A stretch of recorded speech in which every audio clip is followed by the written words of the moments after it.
Happy Sunday, brothers and sisters. I hope you're all doing well. It's a beautiful Sunday. It's a beautiful day. These beautiful days are making things a little bit harder as we are staying inside. Today, I would like for us to look at John chapter 21. John chapter 21 is a beautiful story of how Jesus, the risen Jesus, encounters the disciples who have gone fishing, and in a specific way, Jesus encountering Peter. Peter, who had denied Jesus 3 times, now at the seashore is encountered with Jesus, and how Jesus gives him a new beginning, a fresh start. I think we all desire and want and need fresh starts, new beginnings. After we mess up, after we fail, we all need fresh beginnings.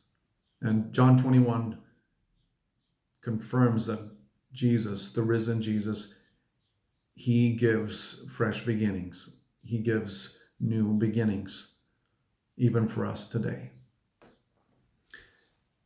It is early in the morning and the day is dawning. The disciples have worked hard all night and they've caught nothing. It must have been very discouraging for them. But all of a sudden, from the seashore, they hear a voice that asks them if they've caught anything, and they reply, "No, we have got nothing." Then he says, "Cast your nets on the right side." And they do, and all of a sudden, the net is full of fish, and they can't handle all that fish that is in there. And John, all of a sudden, he realizes that it is Jesus. And he says, "It is the Lord."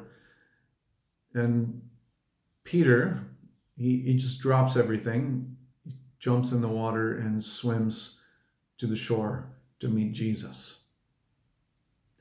Peter is eager to meet Jesus once again. This is the third time. This is the third time that Jesus has appeared to them after he's been risen. And this is a specific time, early in the morning, when Jesus comes to meet them. In Luke chapter 5, it tells us about the first time Jesus met Peter as he was fishing. It was a similar day where he had fished all night and he had caught nothing. But Jesus uses his boat where he preaches from, and then later he asks them to go and fish. He says, "Lord, we've been fishing all night and we caught nothing." He says, "Just do it." So Peter does. And once again, it turns out to be a miraculous catch. They have an abundance of fish caught. And at that moment, Peter realizes that Jesus is not just some rabbi. There's something different about him. And he says, "Lord, depart from me, for I am a sinner." And then Jesus tells him that he will make him a fisher of men. This is the very beginning of the journey that Peter had with Jesus. This is where it all started. And the journey hasn't been very easy for Peter. He's had his shortcomings and failures, but the big one was, the decisive one, was when he denied Jesus 3 times. 3 times he denied that he even knew him. Now remember, he had said that he was willing to even die for Jesus. In John chapter 13, when Jesus was telling them about what's about to happen, Peter says, "Even if they all desert you, I will not. I will go to prison for you. I'm even willing to die for you." And then Jesus tells him that he will actually deny him 3 times. But Peter says, no, he's going to go through it. He's going to be faithful to the end. And then we come to John chapter 18, and behold, lo and behold, Peter does exactly what Jesus said that he would do. Peter was not strong enough He had a big mouth, but he had nothing to show. He denied Jesus 3 times. He had seen Jesus before after he was risen, but it seems like Jesus and Peter had some unfinished business. And Peter must have been carrying this heavy load of guilt and from the denial. And he was probably wondering, what is Jesus going to do now to him? Is he still going to be one of the disciples? And what about the other disciples? What are they thinking about him? So Jesus knows what's going on within Peter. He knows the turmoil inside of him.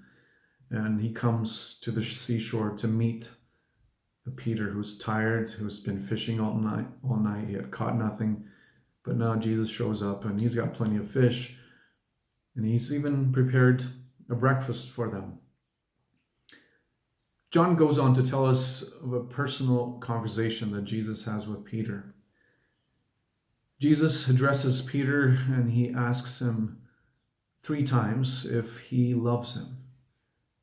And Peter 3 times responds, yes, he does, that he does love him. And 3 times Jesus responds by giving him responsibility, telling him to take care of his sheep, to take care of his lambs. 3 times Jesus is reaffirming Peter. 3 times he's as if applying divine love on the wounds of a broken man and restoring him and confirming his love for him, but also in return asking him to confirm his love for Jesus. Now, Peter, this is the moment where everything changes for Peter. He realizes that the risen Jesus did not come to rebuke him or to punish him, but he has come to restore him. He's come to heal him, reaffirm him. He's here to tell Peter that I told you this is what was going to happen, and that you have to follow me on my terms. You cannot follow me on your terms, in your own strength. You've tried it, Peter. You've seen how it doesn't work. Now I'm here to say, let's start all over again. You need to follow me on my terms. And Peter has come to the end of himself. He realizes that he's not as strong as he thought he is. He's come to terms with the fact that he's failed Jesus miserably, but now he has to embrace the love that Jesus is extending, the forgiveness that he is extending, the restoration that he is extending to him. Jesus has come to give him a new beginning, a clean slate. And as Peter is there talking to Jesus, right there by the fire, he probably has his memories of how he denied Jesus. And he's been carrying this heavy load. But now is the moment when Jesus says, it's all gone. I'm here to give you a new start. This is what Peter desperately needed. He needed to hear those words from Jesus. And Jesus is here to do just that. He's in the business of redeeming, in the business of restoring people. Peter, from now on, will learn how to follow Jesus on the terms of Jesus, not on his own terms. And the power of this divine love that Jesus is extending. And he's about to build his life upon this divine love that will sustain him for the rest of his life. You see, Jesus doesn't see Peter just in the moment, but he sees Peter down the road, decades from now, when he will actually give his life for him. And he tells him, he says, Peter, there will come a day when you will do what you said you would do. There will come a day when you will give your life for me. He sees in Peter the potential and what he has invested in him.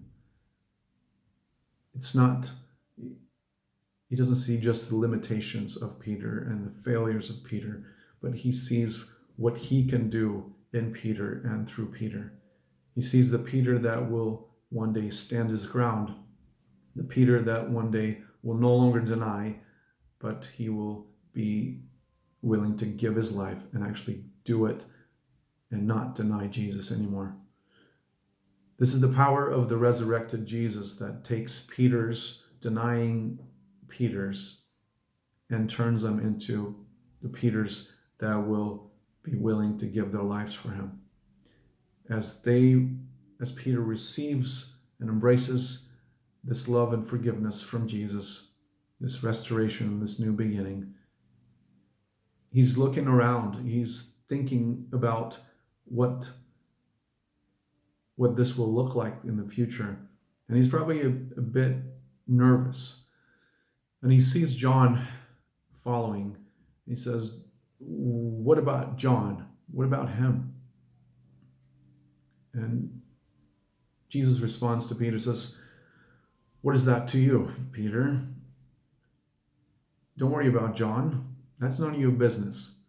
What I do with John is none of your business. You follow me. Jesus is once again calling him to follow him. It's a new following. From now on, Peter will no longer follow Jesus the way he used to. The old way doesn't work anymore.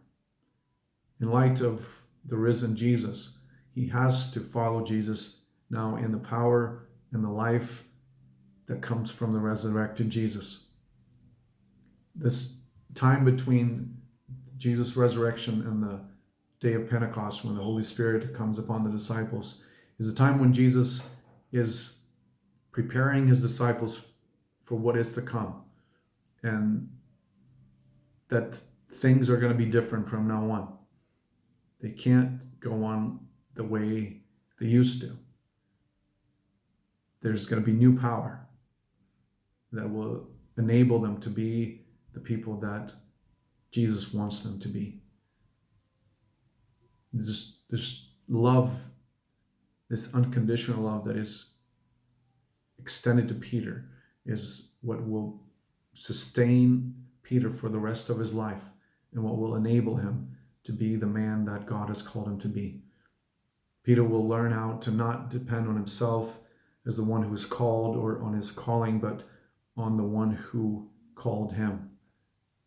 He will learn that his sufficiency is based on this divine love that is extended from the risen Jesus. Brothers and sisters, we all desire and love new beginnings. It's a great experience when someone offers us a new beginning. But I think that's where we stop. We think about how Jesus has treated us kindly, how he's offered us new beginnings, how after our failures, he has always reached out and restored us. But I want us to think a little bit more than that, go a little bit beyond this. Instead of just being recipients of new beginnings and fresh starts, I want us to think about what can we do to offer new beginnings for other people. How about we become those who extend such new beginnings to others and new starts to others? And we have people in our lives who have hurt us and failed us. And are we willing to do what Jesus did for Peter, for that matter, what Jesus did for us, as he has extended that kind of grace to us after our failures? He's the God of second chances, the God who gives us new chances over and over and over again. We sure enjoy that and appreciate that. But what about us extending that kind of love, that kind of grace to others? Maybe you have someone in your life.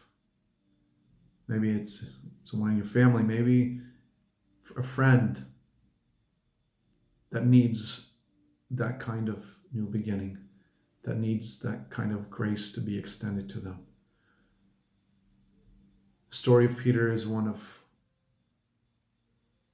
full of hope, of new beginnings and fresh starts that the Lord, the risen Lord, extends to him and extends to us today. But how about we turn that around and say, I need to extend that kind of grace and that kind of love to someone in my life that I've been withholding from them. Maybe this is a time to reflect and to think thoroughly about what is God asking of us. Is it just to embrace and enjoy this kind of grace that he extends to us, or is that so that we can also become channels of the same grace, the same love? So we cannot give what we don't have. Only after we have been given, only after we've received that quality of love, that quality of grace, will we be able to, in return, extend it to others. So it starts by embracing God's love, God's grace, God's new beginnings in our lives. And as we experience that, then we're empowered and enabled from there to be able to extend it to others. And maybe sometimes the reason we're not willing to offer that kind of grace to others is because maybe it's been a while since we've experienced that in a fresh way.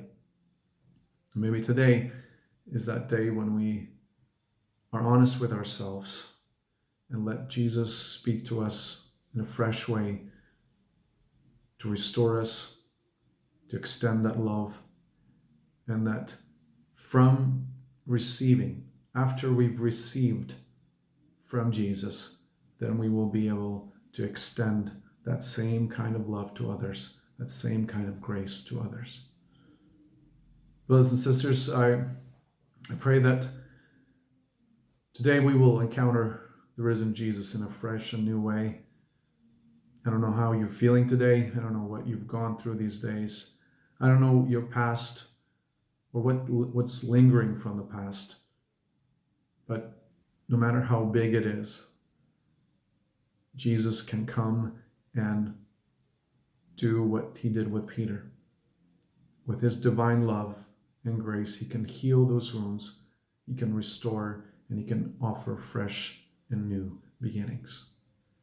Pray that today will be a day of new beginnings, where you and I experience God's love in a new way, experience the power of his grace in a new way, and that we will be able to extend that same grace and love to those around us, to those who've hurt us, and those who have failed us. May the Lord bless you and keep you. And until next time, see you.